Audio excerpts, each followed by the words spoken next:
Swayam Prabha. Digital India. Educated India.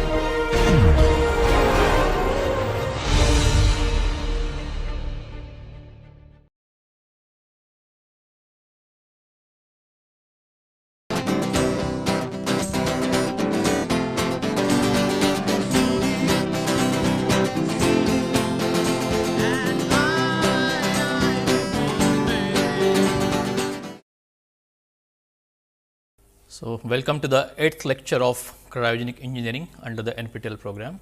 During the earlier topics, we had Introduction to Cryogenic Engineering, where we talked about introductory knowledge of cryogenic engineering, and the second topic was Properties of Cryogenic Fluids, wherein we talked about properties of various cryogens. We talked about their temperature entropy diagram. Also, we talked in detail about hydrogen and helium. In helium, we talk about lambda transition and superfluidity. The third topic which we talked about was properties of materials at low temperature, and here we studied how the mechanical, electrical and thermal properties change at low temperature for various materials. Also, we talked about superconductivity, which is nothing but superconductivity properties of materials, of various material, their transition temperatures and things like that. This was a kind of introductory knowledge in order to understand what cryogenic engineering is all about. Now, based on these topics, we are now entering the real cryogenic engineering field, and that is to deal with the current topic, which is gas liquefaction and refrigeration systems. As you understand, that cryogenic engineering is basically the production of low temperature, utilization of low temperature, etc. The gas liquefaction at low temperature and refrigeration at low temperature is the most important topic in cryogenic engineering. So, this topic is a very important topic, and under this topic, I will touch upon the basics of refrigeration and liquefaction, which possibly a few of you may know, talk about various techniques of production of low temperature, and we will talk about each of those ways, and we will try to understand what is the plus points and the negative points about each of those techniques. Then naturally, every system has got some ideal system, and then we sort of go on adding the non-ideality in the system.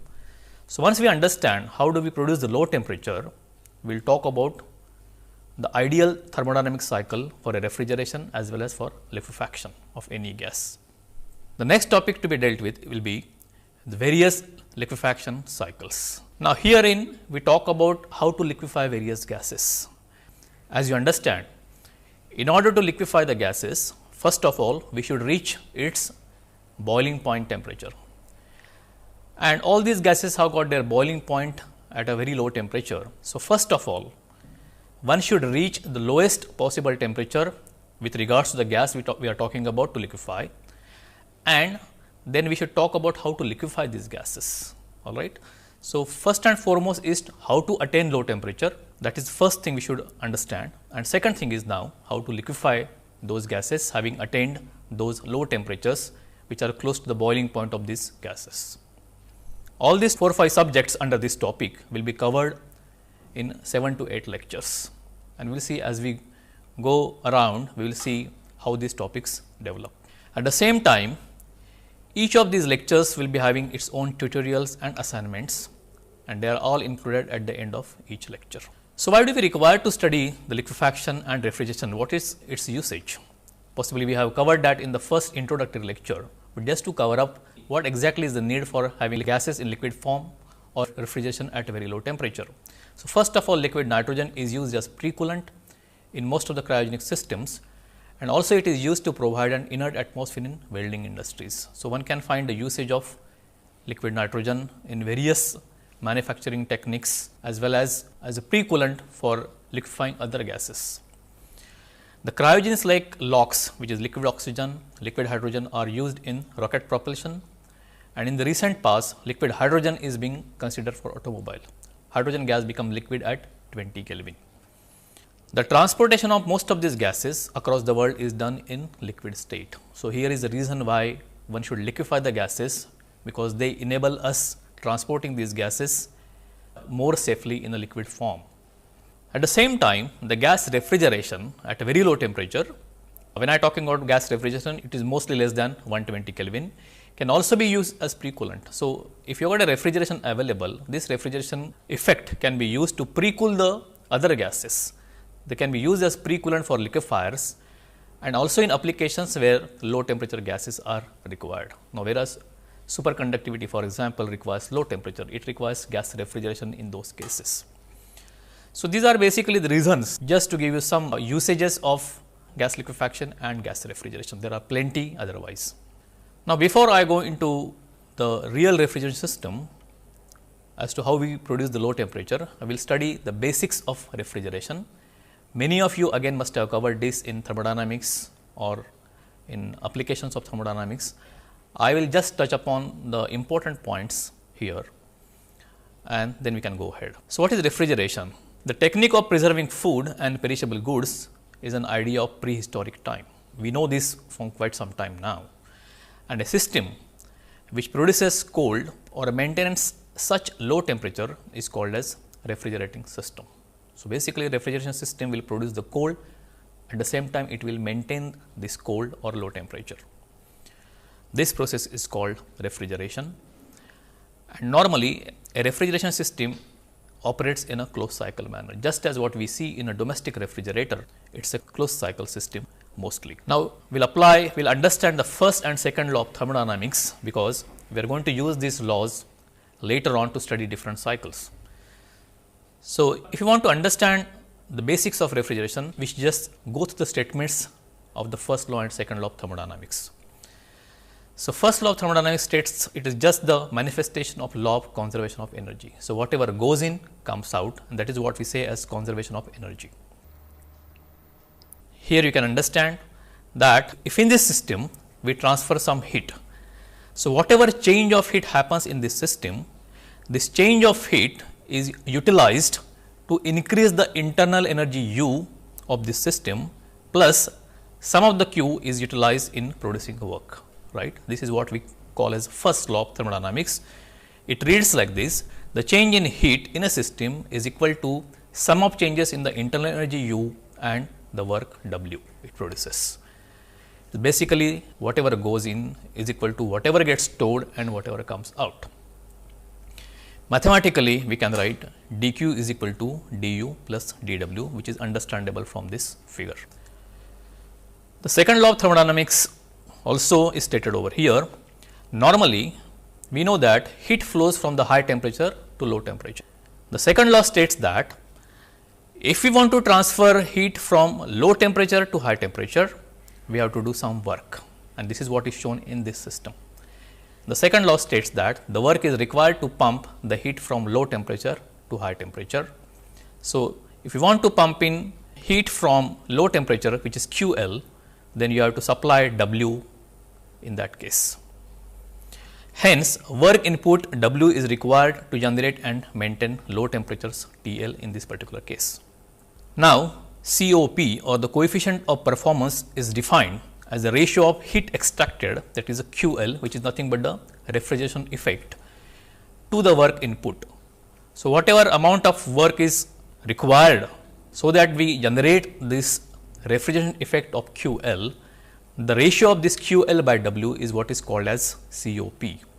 And mathematically, we know that W is nothing but QH minus QL, all right. So, COP nothing but QL upon QH minus QL. The best performance is delivered by a system when it adapts a reverse Carnot cycle as the working cycle. I think this all of you know, because you have studied the same in thermodynamics. So, this is being the most ideal cycle for refrigeration. A reverse Carnot cycle is what we use to get ideal COP of a system.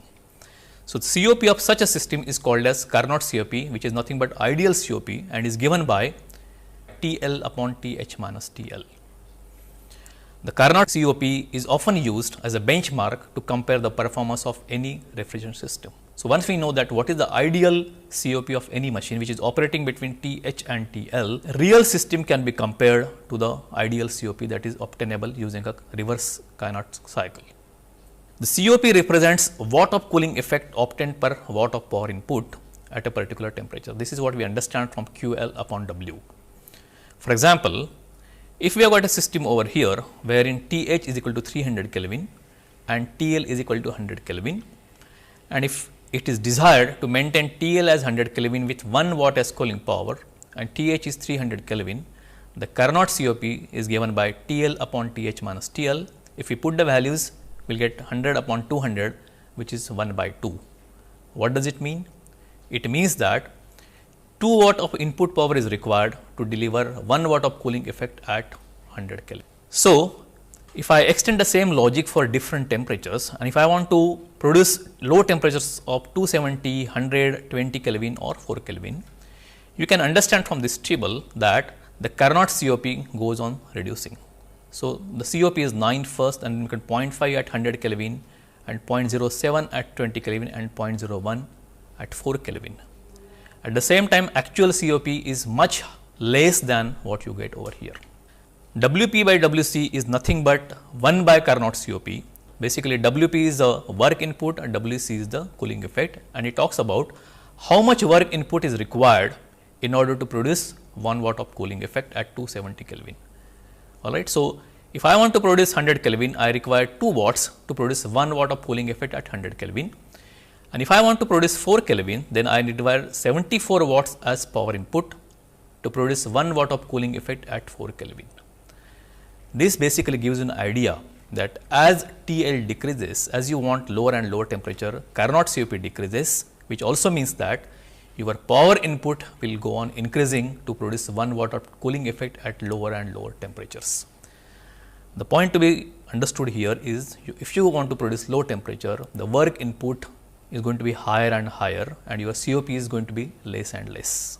Now, in this particular topic, we are going to cover various cycles, and all these cycles are shown in some kind of schematics. And in this schematics, we are using some symbols which are normally standard symbols, and I am just going to explain to you what those symbols are, so that it will be beneficial for you to understand these cycles in future.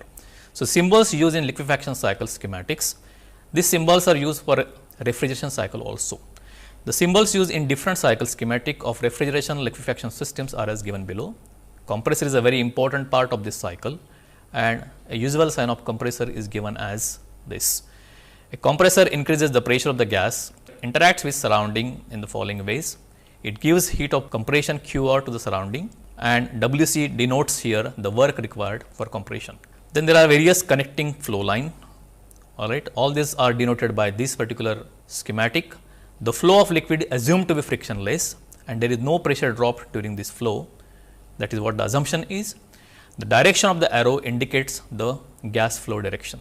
Now, once you liquefy the gas, it is stored in liquid container, and it is assumed that the container is perfectly insulated from the surrounding. The schematic for the liquid container is as shown over here. So, what you can see from here, whenever the liquefaction of the gas happens, the liquid is stored in this container, and this is what we call as liquid container. This is what it represents, a liquid container. Now, in these cycles, what we also required is an expander. The schematic for expander is as shown over here. The expansion is isentropic in these cases whenever the schematic is like that during expansion, and it produces work done as WE. Also, one of the very important components of this liquefaction refrigeration cycle is the heat exchanger. The heat exchanger could be a 2 fluid type or a 3 fluid type, and that is what a 2 fluid type heat exchanger is shown like that. It has got one inlet from hot side maybe, and one inlet from the cold side if they are counterflow kind of arrangement, or at the same time there could be 3 fluids based on the liquefaction cycle. We will see that we can have 3 fluids, and it shows 2 inlets, 1 outlet, here 2 outlets and 1 inlet, showing that there are 3 fluids interacting at one time.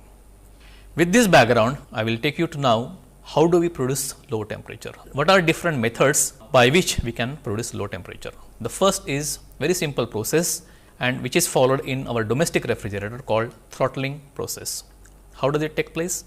When a high pressure gas flows through a small constriction, which a valve could be there or a capillary tube could be there. Basically, it kind of offers resistance to the flow of gas, and because of which the gas gets expanded from high pressure to low pressure, and it will result in lower temperature.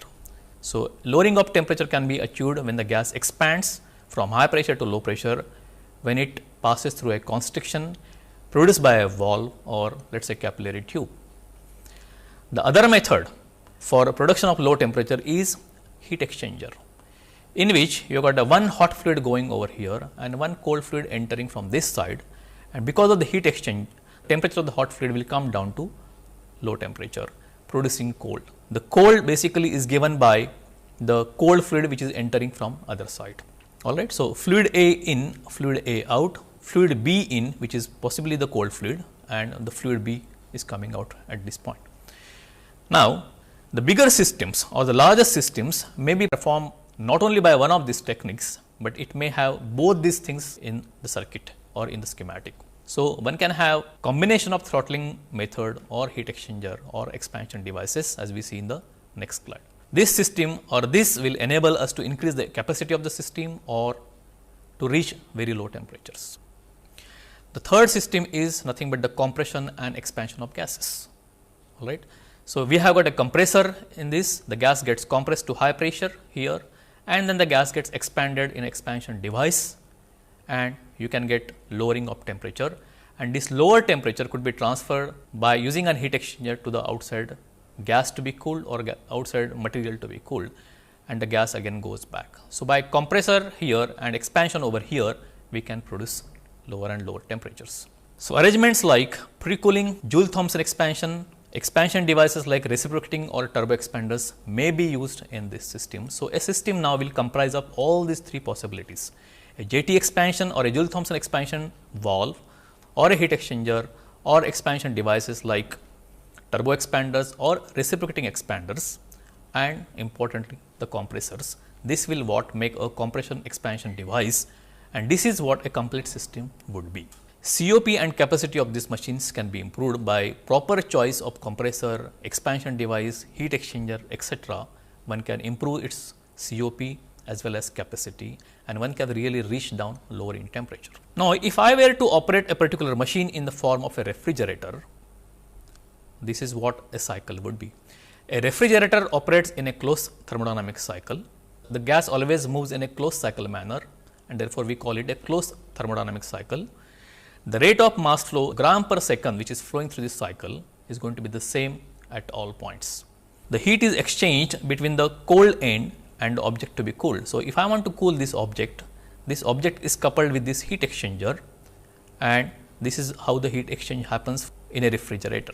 At the same time, this heat exchanger also can be used to basically liquefy any other gases whose boiling point is above the lowest temperature produced by this circuit. All right. So, this cold end heat exchanger can also be used to liquefy gases depending upon the boiling point of a particular gas over here. So, in fact, a refrigerator can also be used as liquefier in this manner, or it can also be used as a refrigerator in this manner, but in both the cases we can see that the cycle is a closed cycle. Now, when a particular circuit operates in a liquefier mode, what you can see here, the gas is compressed and the gas is expanded, and after the expansion the gas has got turned into liquid because of the lowering of temperature, and because it is going to be used as liquefier, I will take some liquid out from the liquefier, which means that I have taken some of the mass which is flowing in a system, I have taken it out. All right. As a result of which, I have to add some makeup gas in this system. This is the difference between a liquefier and a refrigerator, that this is not anymore a closed cycle, it is an open cycle, because the working fluid is getting liquefied and I am removing some of the liquid which is generated in this cycle. So, liquefier often produces cold liquid that is drawn off from the system. For example, a nitrogen liquefier produces liquid nitrogen. If I got a nitrogen flowing in this system, or if nitrogen works as a working fluid, then some of the liquid nitrogen which is produced at this point, I will take it out, and whatever amount I take out, I am going to add it as makeup gas. So, some of the nitrogen gas I would add in the circuit as makeup gas in this particular circuit. Since the mass is drawn out from the circuit, it operates in an open thermodynamic cycle. The mass deficit occurring due to loss of working fluid is replenished by a makeup gas connection, and this is what we just talked about. So, this is basically a cycle or a schematic showing a circuit is working as a liquefier, which is different than what we saw earlier, which was a refrigerator case. Now, if I got a case wherein I want to have refrigerator and liquefier both working on a circuit. So, systems can also be used to liquefy gases as well as to cool one object as a refrigerator. So, I want to produce a system, I want to have such a system which will work as also as liquefier and also as refrigerator, and this is what we see here. So, here some of the working fluid is liquefied and it is transferred outside. At the same time, liquefied working fluid is used to cool some object using this heat exchanger. All right. So, in this case, if you take this off, this is nothing but a refrigerator. At the same time, if you add this is nothing but a liquefier.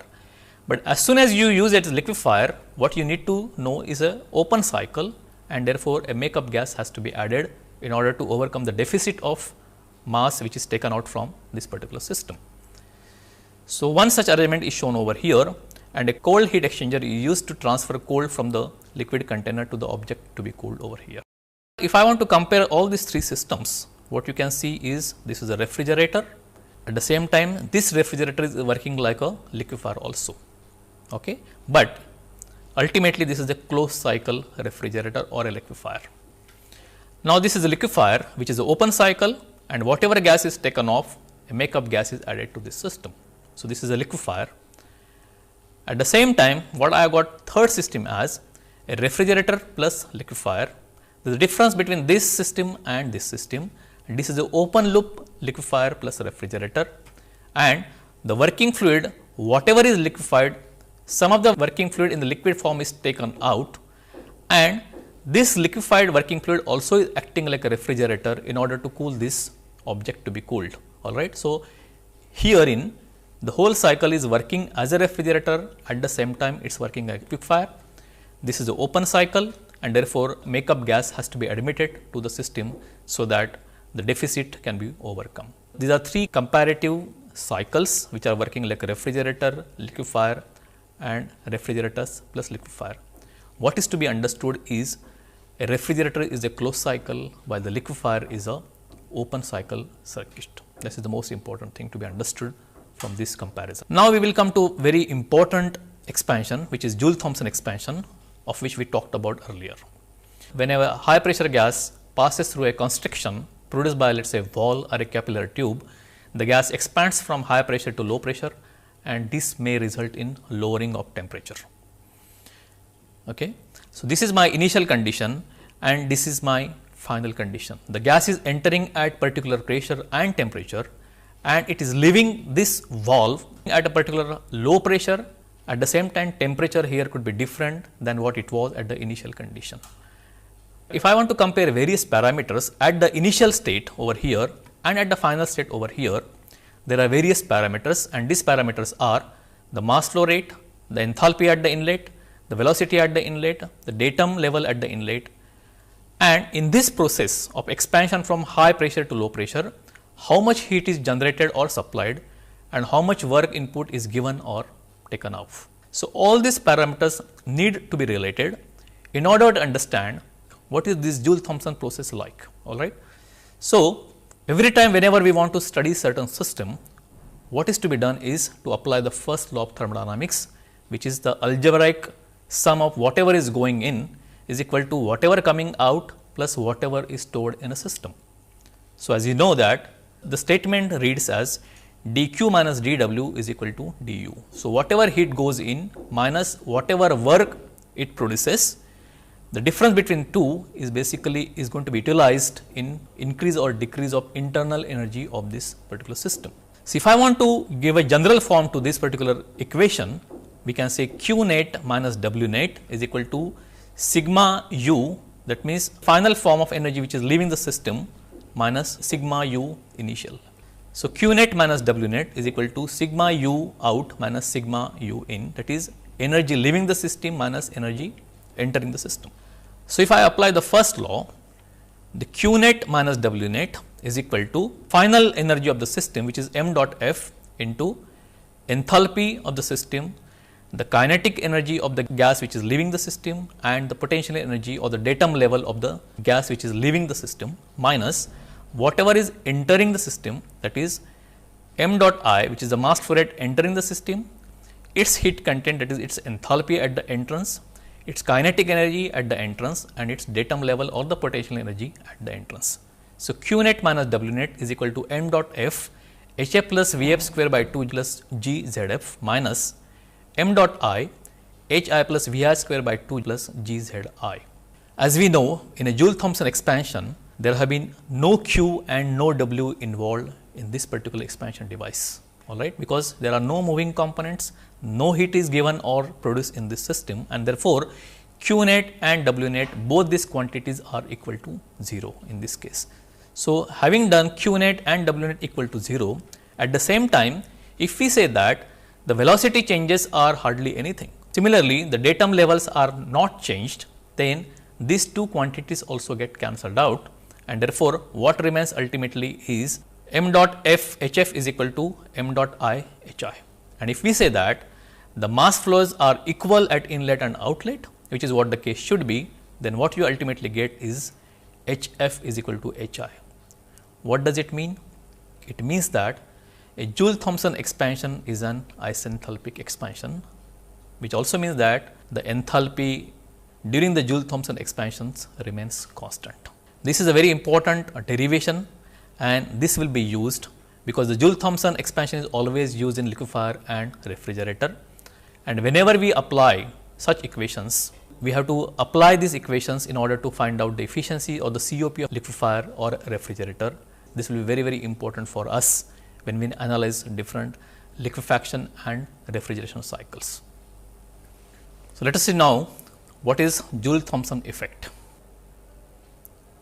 If you see at this particular graph, what you can see is a temperature pressure plot for any gas, and what you can see on this temperature pressure plot is the line of constant enthalpy, which is H is equal to constant, and you can see all these lines. And what you can see from this particular graph is that the constant enthalpy line shows a maxima at a particular temperature. So, each of this line you can see that it goes through a maxima, while above this it is not showing any maxima. And this is very important to understand from Joule-Thomson expansion point of view, where after expansion pressure reduces, and what we expect from it that the temperature also should reduce. So, here if I join all the maximum of different curves, what you get is this red line. And if we join all these maximum of the isenthalpic line, we can divide this region into region 1 and region 2. The region 1 is on the right side of this red line, and region 2 is on the left side of this red line. So, we can say region 2 is basically enclosed by this red line.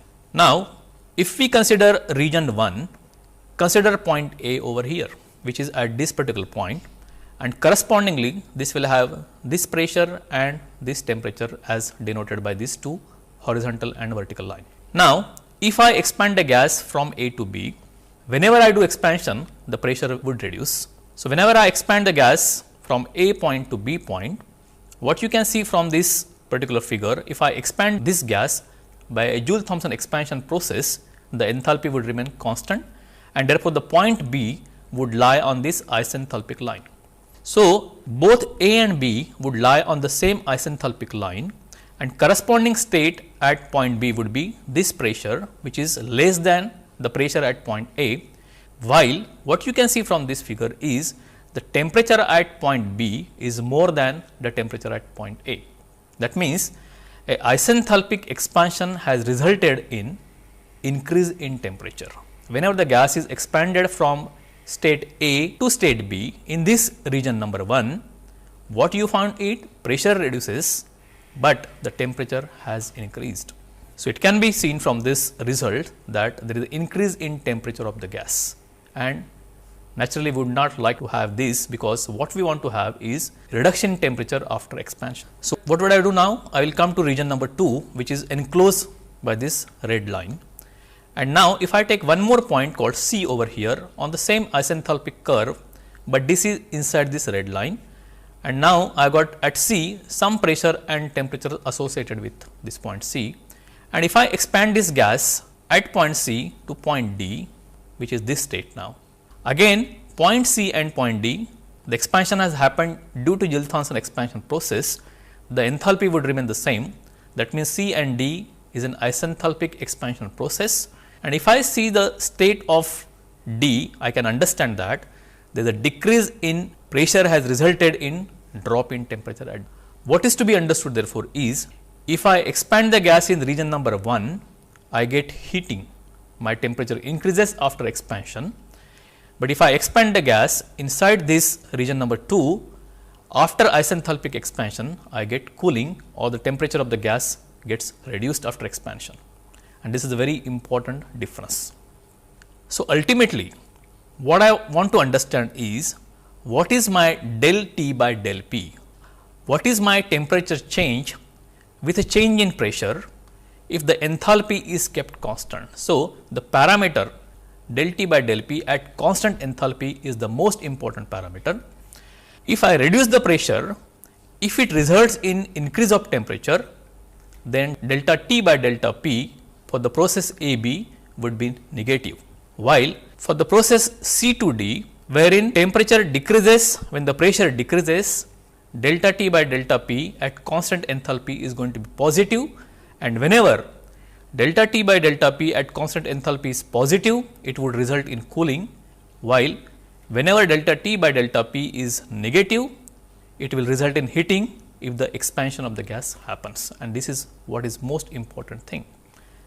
This expression is called as Joule-Thomson coefficient, and this effect is called as Joule-Thomson effect. And many times now I will refer to it as JT expansion, JT effect, or JT coefficient. Alright. So, delta T by delta P at constant enthalpy is what we call as Joule-Thomson coefficient, which shows JT effect, which also shows that if the JT effect is going to be resulting in lowering of temperature, or it is going to be resulting in heating of the gases or increase of temperature. Mathematically, it is called as mu JT. So, mu JT is nothing but Joule-Thomson coefficient or a JT coefficient, which is del T by del P at constant enthalpy. If mu JT is more than 0 or positive, it will result in cooling, as it what happens in the process C2D. If it is less than 0 or if it is negative, that is what is happening in A to B process, which will result in heating. And if it is equal to 0, which is going to happen at this maximum points, it is not going to produce both of these possibilities. That means, it will neither show heating nor it will show cooling, because mu JT is equal to 0 at these particular points. So, if I want to produce cooling for my liquefier or refrigerator, I should ensure that I am in this region number 2 and I should not be in the region number 1. And this dividing line between region number 1 and region number 2 is called as inversion curve. Alright. So, this is what we call as inversion curve, and if I want to produce cooling, I should be on the left side of this inversion curve. If I want to produce heating, however, I should be on the right side of this inversion curve, and these are all the temperatures on the inversion curve, and at P is equal to 0, the temperature is maximum on this inversion curve, and this is called as maximum inversion temperature or T inversion temperature at this particular point. Alright. So, what we understand from this is called as inversion curve, and the temperature at P is equal to 0 on the inversion curve is called as maximum inversion temperature, can be identified as represented as T inversion also. It is clear that the initial state of the gas should be inside the region number 2 or below T inversion if you want to produce cooling effect. You can see if it is above the T inversion temperature, it is not going to produce cooling, because every time the constant enthalpy line is just going up over here. So, one should ensure that if you want to produce cooling, you should be below T inversion temperature. The starting temperature of the gas before expansion should be below T inversion, or one should ensure that the state always lies inside this inversion curve. Now, let us see the mathematical form in order to understand what exactly happens beyond the inversion temperature and below the inversion temperature.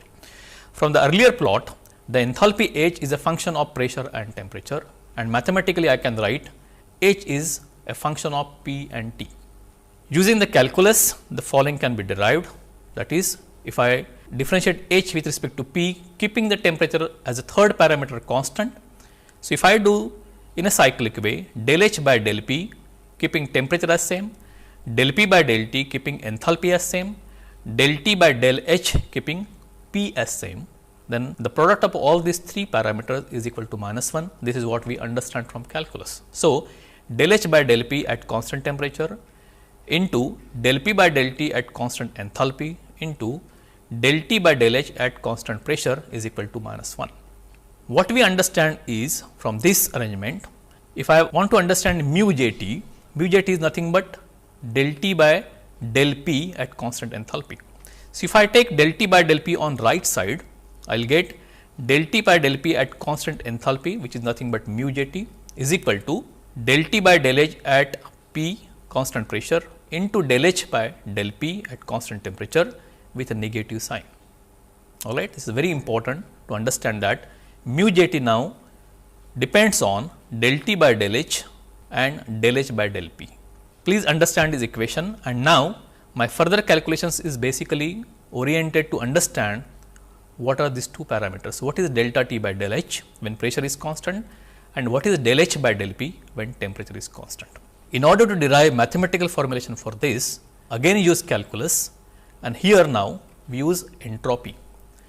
Entropy is a function of temperature and pressure, all right, which we all know from thermodynamics. What is the temperature, what is the pressure, correspondingly these are the two states depending on which I will get what is the entropy. So, if I write this entropy and if I differentiate ds, S being a function of T and P, and I want to write ds as a partial derivative of entropy with respect to temperature and with respect to pressure, then the whole thing I can write mathematically in this form, which is ds is equal to del S by del T at constant pressure into dt plus del S by del P at constant temperature into dP. All right.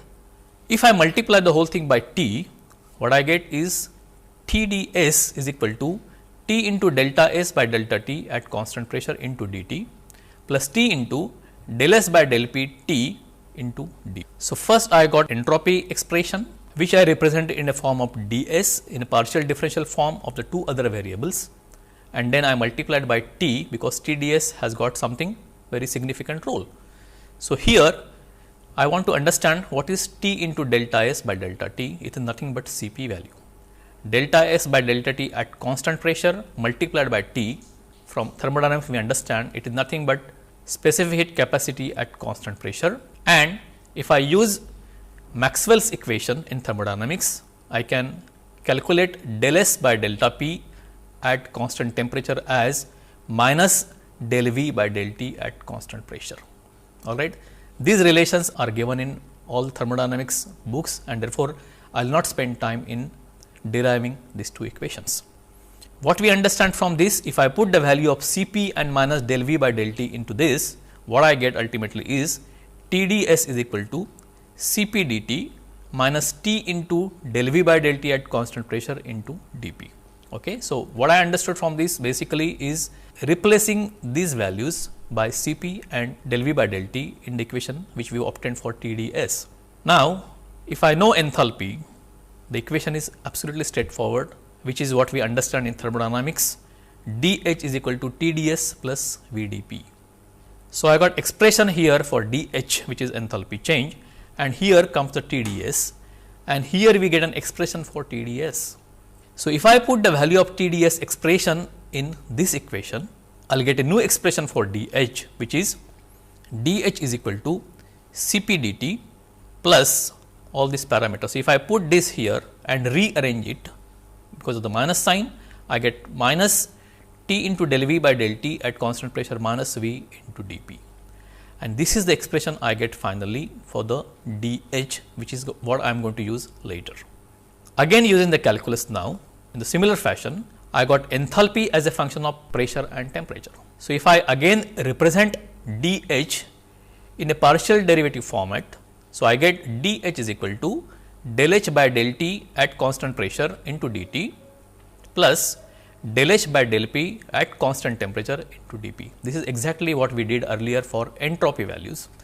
So, here I get an expression for dH in this format using the partial derivative format, and earlier if you recollect, I got an expression for dH in this format. So, if you compare these two equations, we can see that there is a dt over here and there is a dt over here, and therefore, the coefficients of dt in both the cases should be equal.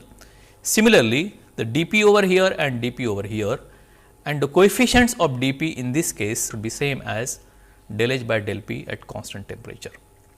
So, what I understand from here is this bracket is nothing but Cp and this bracket is nothing but this bracket, and this is what we understand from this. Alright. So, these two red brackets, they denote the same thing, while these two red brackets also denote the same thing, and this is the whole exercise what we did is basically to get these values. So, if you go back to our earlier expression of mu Jt, which is nothing but del T by del P at constant enthalpy, which is this, I will put these values over here now, and if I put those values over here, that means delta T by delta H is nothing but 1 by Cp, and del H by del P is nothing but the whole of this bracket which is kept over here. Okay. So, this is the form of mu Jt which I get. At the same time, what I get for ideal gas is PV is equal to RT. Okay. So, if I differentiate it with respect to P, I get del V by del T at constant pressure nothing but R by P, which is nothing but V by T. So, del V by del T is nothing but V by T, and if I put this value of del V by del T in my expression, del V by del T is equal to V by T. What you understand from this is T and T gets cancelled, V minus V is equal to 0, and in this case I get mu Jt is equal to 0. Now, mu Jt is equal to 0 is true for the ideal gas where we assume PV is equal to RT. If the ideal gas undergoes Joule-Thomson expansion, then mu Jt is equal to 0. What does it mean? It means that the ideal gas does not show any change in temperature when it undergoes Jt expansion. So, if I want to expand the ideal gas, it will not show any temperature change because mu Jt is equal to 0 in this case. So, what will show the changes? Not the ideal gas, but the real gas, which is completely away from ideality. Right. So, whatever we have covered till now, I would like to summarize, and because this is a little more important chapter, beginning of liquefaction and refrigeration, I would give this summary in little more detail. So, what we covered today is the basics of refrigeration and liquefaction systems. If you remember, we started talking about the first law of thermodynamics and second law of thermodynamics, and then when we came up with a definition of coefficient of performance or COP, which is nothing but refrigeration effect available at a particular temperature divided by power input, and then we understood the concept of Carnot COP or the Carnot cycle based, which is nothing but the ideal COP, and if we know the lowest temperature TL, then Carnot COP is nothing but lowest temperature TL divided by the difference between two temperatures, that is TH minus TL. Now, this Carnot COP is basically the ideal cycle, and what it serves an purpose that an actual system COP could be compared with Carnot COP. So, a COP calculated by Carnot cycle or Carnot COP is the maximum value of a COP, and the actual performance of the system of a refrigeration can be compared with maximum possible COP, which is obtained using Carnot COP definition. We also studied that as the required low temperature decreases, that means as you want to attain lower and lower temperatures TL, the Carnot COP decreases. That means if I want to achieve temperatures, let us say 270 Kelvin, your COP is going to be 270 divided by 30 in that case, that is 9 in that case. However, as you go on reducing temperature and as the TL value goes on decreasing and it comes down to 80 Kelvin, 50 Kelvin or 30 Kelvin, the Carnot COP decreases, and here we understand how important it is to get higher and higher COP, and basically this talks about the efficiency of the system start decreasing as TL decreases. Now, there are various methods by which we can have production of low temperature. There are various methods like using Joule-Thomson expansion, heat exchanger and compression expansion systems. These are the systems that could be used to produce low temperature. In Joule-Thomson expansion, we are having a high pressure gas, and this high pressure gas is made to go through a valve or a constriction or a capillary tube, because of which Joule-Thomson expansion happens, and as soon as the expansion happens, the expansion may result in lowering of temperature. Now, for this case, what we need to have is a pressurized gas, and we expand the gas from high pressure to low pressure, which results in a lowering of temperature. We can use heat exchanger. That means we can have two fluids, and one of the fluids could be a cold fluid. When the other fluid passes through the heat exchanger or other gas, whatever is passing through can liquefy or its temperature can get lowered. Now, in both these cases, Joule-Thomson expansion or heat exchanger, in Joule-Thomson expansion what we need to have is a highly pressurized gas, and in heat exchanger what you need to have is a cold fluid or a fluid at lower temperature. If these two things are not available, then what you have to do is to have a compression expansion system in which we compress the gas, in the same cycle we expand the gas. So, we do not need in this case the pressurized gas, and a JT expansion can serve expansion device also in this case, right. So, there are three different ways of producing low temperature, and now if I want to make a new system could be a combination of all these methods. That means, it may have a JT expansion valve, it may have a heat exchanger, and it may have a compression expansion device, and therefore, depending on how much cooling effect you want, depending on what is the COP that is in your mind to attain, one has to devise a mechanism in order to reach lower and lower temperature. We also studied what is the difference between a refrigerator and a liquefier, and also we talked about having a combination of refrigerator and liquefier. We understood that refrigerator is a closed cycle system and the working fluid gets compressed and expanded. The mass never crosses the control volume or the mass never leaves the system. Liquefier, the working fluid itself liquefies. So, the working fluid gets compressed, gets expanded, and then comes liquid, and some of the liquid is taken out of the system, and the makeup gas is therefore added to compensate the deficit. So, liquefier we can call as open system, while refrigerator what we call as a closed cycle system. At the same time, the refrigerator can perform as a liquefier. If the boiling point of the gas which enters the refrigerator heat exchanger lies above the refrigerator temperature, then that fluid can liquefy, and therefore, in this case refrigerator can also function as liquefier. In this case, what we call the refrigerator functions both as a refrigerator and as a liquefier. Then we talked about the ratio delta T by delta P at constant enthalpy. This is nothing but JT expansion coefficient. This expansion coefficient should be positive in order that we get cooling effect. That means, when I reduce this pressure or when the expansion happens, during expansion the pressure decreases, and therefore, when delta P decreases, delta T should also decrease. This will result in cooling, and if both numerator and the denominator decrease, then delta T by delta P is going to be positive, which will result in cooling. However, in the other case, if the delta P decreases, we may land up in a situation when delta T increases. In that case, delta T by delta P at constant enthalpy is going to be negative, and in that case what you get is not the cooling effect, but what you get is a heating effect.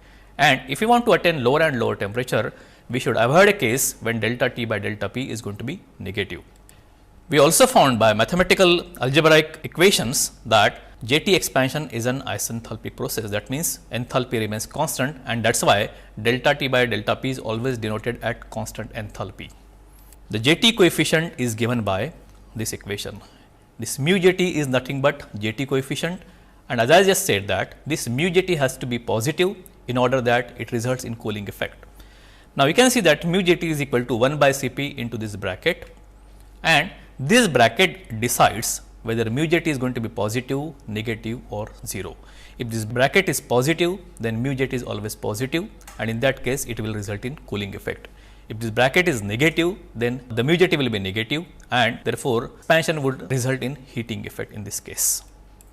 We have derived that the mu JT for ideal gas is equal to 0. That means, it does not show any change in temperature when it undergoes JT expansion. This is with regards to the kinetic theory of gases, which assume that the gas is ideal gas, and when we apply that this particular gas obeys the PV is equal to nRT, PV is equal to RT, in that case we found that mu GT is equal to 0, which means that ideal gas in principle when expanded should not result in cooling, at the same time should not result in heating also. So, a Joule-Thomson expansion cannot be applied to ideal gas. What we want to have is a real gas in this case. The temperature on the inversion curve at P is equal to 0 is called maximum inversion temperature T inversion.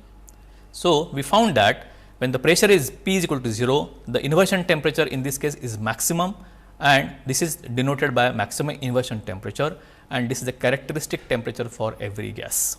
So, every gas will have maximum inversion temperature which has to be taken into consideration when you devise this particular gas for expansion using Joule-Thomson expansion process. So, in order that it should result in cooling during expansion, the initial state of the gas should lie inside the inversion curve, or the initial temperature of the gas should be below the maximum inversion temperature. This is a very important requirement for JT expansion if it should result in cooling. That means we should ensure that the state of the gas, that in the pressure and the temperature of the gas is lying inside the inversion curve, or the temperature of the gas at least should be less than maximum inversion temperature, and pressure also should be less than particular pressure requirement which is coming from the inversion curve. So, basic requirement that should be satisfied is the temperature of the gas should be less than maximum inversion temperature. Then there is a probability that the gas will result in cooling after subjected to JT expansion or isenthalpic expansion. With this summary, I think you all should be in position to understand what we talk about in the next following lectures, because there we will talk about various liquefaction cycles. Based on this lecture, a self-assessment exercise is being given here. Kindly assess yourself for this lecture and ensure that you are in proper position to go into details of gas liquefaction and gas refrigerations. So, these are self-assessment exercise. Please go through. There are some gaps which should be filled by you, and you could tally your answers against the answers given in the at the end here. Thank you very much.